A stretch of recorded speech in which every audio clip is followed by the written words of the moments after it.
Pizza फेरने के ठाव है। ठाव है। अभी हाल ही में नेपाल का एक वीडियो एक्स पर वायरल हुआ जिसमें एक लड़की 2 भारतीयों को खुले में पेशाब करने से मना कर रही है। ये तो बात हुई नेपाल की, लेकिन सोचने का मुद्दा ये है कि आखिर हम हिंदुस्तानी ऐसा करते ही क्यों हैं? क्या ऐसा है कि हमें अपने देश में सार्वजनिक स्थानों का दुरुपयोग करने की ऐसी आदत हो गई है कि हम अपने सिविक सेंस को बिल्कुल ताक पर रख देते हैं?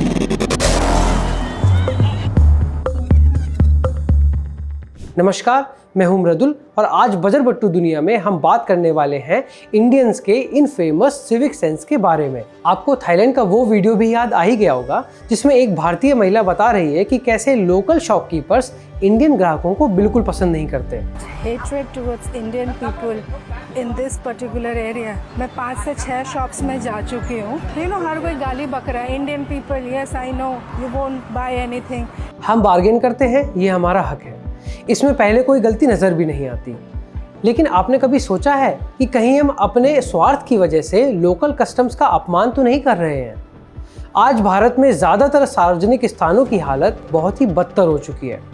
कहीं गुटखे की पीक तो कहीं लाउड म्यूजिक और हर चौराहे पर ट्रैफिक रूल्स का मर्डर।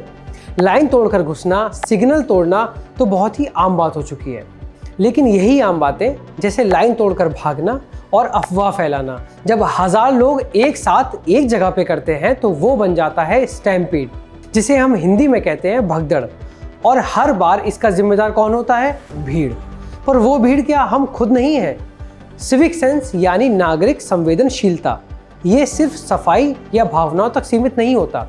इसका मतलब है नियम कानूनों का पालन करते हुए आगे बढ़ना, लाइन में खड़े लोगों की रिस्पेक्ट करना, यातायात नियमों का पालन करना, सार्वजनिक स्थानों में गंदगी और तोड़फोड़ ना करना, दूसरों की भावनाओं, उनके पर्सनल स्पेस और प्राइवेसी का सम्मान करना।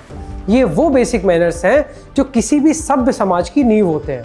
पर ये मैनर्स या तो हम भूल गए हैं या शायद हमें कभी बताए ही नहीं गए। भीड़ में किसी को कुचला गया और अफसोस उसे कुचलने वाले भी हम और आप लोग ही थे, सिर्फ थोड़ा पीछे खड़े हुए थे। जुलाई 2024 हाथरस एक सत्संग में 2.5 लाख लोग इकट्ठे होते हैं, बावजूद इसके कि वहां सिर्फ 80,000 लोगों की जगह थी और नतीजा 121 मौतें। जून 4, 2025 बेंगलुरु IPL जीत की खुशी में 2 लाख लोग बिना प्लानिंग के स्टेडियम के बाहर पहुंच जाते हैं और नतीजा 11 बेकसूर लोग मारे गए। 15 फरवरी 2025 नई दिल्ली रेलवे स्टेशन प्लेटफॉर्म बदलाव का एक अनाउंसमेंट होता है, भगदड़ मचती है और 18 जिंदगियां खत्म हो जाती हैं। अगर हम जरा गौर करें और सोचें कि इन सब जगहों पर क्या कॉमन था तो जवाब आता है अनियंत्रित भीड़ और सिस्टम फेलियर। पर क्या आपको नहीं लगता कि पुअर प्लानिंग, सिस्टम फेलियर के अलावा स्टैम्पीड का एक सबसे बड़ा कारण हमारी सिविक सेंस यानी नागरिक संवेदनशीलता की कमी भी थी? जैसा कि हमने वायरल वीडियोस में भी देखा कि लोग ट्रेन की खिड़कियां और दरवाजों को तोड़ तोड़कर पहले से ही भरी हुई ट्रेन में घुस रहे थे। स्टैम्पीड का कारण सिर्फ भीड़ नहीं होती, कभी कभी एक छोटी सी अफवाह या एक अचानक हुई अनाउंसमेंट और VIP मूवमेंट्स भी हो सकते हैं। प्रयागराज के कुंभ मेले 2025 में लोहे की बैरिकेड्स तोड़ी गई।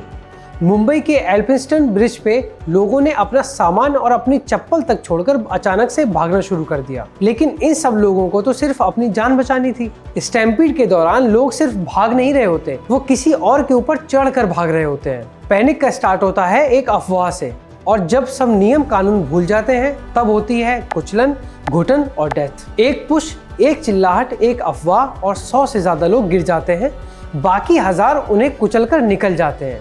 एक दूसरे के जान की परवाह किए बगैर आगे बढ़ जाना क्या लोगों में नागरिक संवेदनशीलता की कमी को नहीं दर्शाता?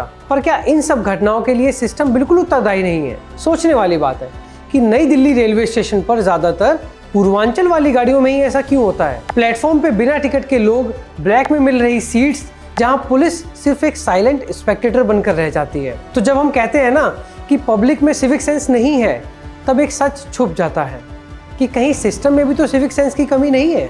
अगर रेलवेज को पता होता है कि ट्रेन पहले से ही फुल है तो फिर और लोगों को चढ़ने से कोई क्यों नहीं रोक पाता? एक छोटी सी लाइन तोड़ने से शायद किसी का बेटा फिर कभी वापस नहीं आएगा। एक गेट पे धक्का मुक्की करने से शायद किसी की माँ कभी लौट कर नहीं आएगी। अगर हम सब हर कदम पे अनुशासन रखते तो शायद ये वीडियो बनाने की जरूरत ही नहीं पड़ती। स्टैम्पीड का इलाज सिर्फ प्लानिंग नहीं है, इलाज है समझदारी, सब्र, सहनशीलता और सिविक सेंस की सही समझ। और अब आते हैं सबसे ज़रूरी मुद्दे पर और जानते हैं कि हम खुद और हमारा सिस्टम लोगों में सिविक सेंस कैसे डेवलप कर सकता है, कैसे हम एक बेहतर इंसान बन सकते हैं। एक्सपर्ट्स की सलाह के अनुसार स्कूल्स में सिविक सेंस की शिक्षा को महत्वपूर्ण बना देना चाहिए, उस पर जोर डालना चाहिए। माता पिता को बच्चों के सामने एक रिस्पॉन्सिबल सिटीजन की तरह बिहेव करना चाहिए और एग्जाम्पल सेट करने चाहिए। डेवलप्ड कंट्रीज जैसे जापान, सिंगापुर और स्विट्जरलैंड की तरह सिविक सेंस पर पब्लिक कैंपेन्स को प्रमोट किया जाना चाहिए, जहां celebrities, film stars civic sense को कूल बनाएं ताकि नई जनरेशन उन आदतों को बिना हेजिटेशन के अडॉप्ट कर पाए। छोटे छोटे कानूनों को तोड़ने पर स्ट्रिक्ट एक्शन लिए जाने चाहिए, जैसे कि डेवलप्ड कंट्रीज में होता है। शहरों में इंफ्रास्ट्रक्चर को और बेहतर बना देना चाहिए, जैसे कि डस्टबिन की बेहतर रेगुलेशंस होनी चाहिए, हर जगह साइनेज होने चाहिए और नीट एंड क्लीन वॉकवेज होने चाहिए। जब जापान के फैंस फीफा वर्ल्ड कप के बाद स्टेडियम साफ कर सकते हैं, तो हम आईपीएल जीत के बाद गेट क्यों तोड़ते हैं? सोचिए और विचार कीजिए। अगली बार जब किसी लाइन में हो ना, तो उसे तोड़ने से पहले सोचिए, एक धक्के से शायद किसी की जान जा सकती है। और अगर आप इन बातों से सहमत हैं तो कमेंट में लिखिए, India deserves better civic sense. और ये वीडियो अपने दोस्तों के साथ शेयर कीजिए ताकि भीड़ समझ सके कि वो भी एक इंसानों की भीड़ है, ना कि एक जंगल का झुंड जिसके ऊपर चढ़कर निकला जा सकता है। धन्यवाद।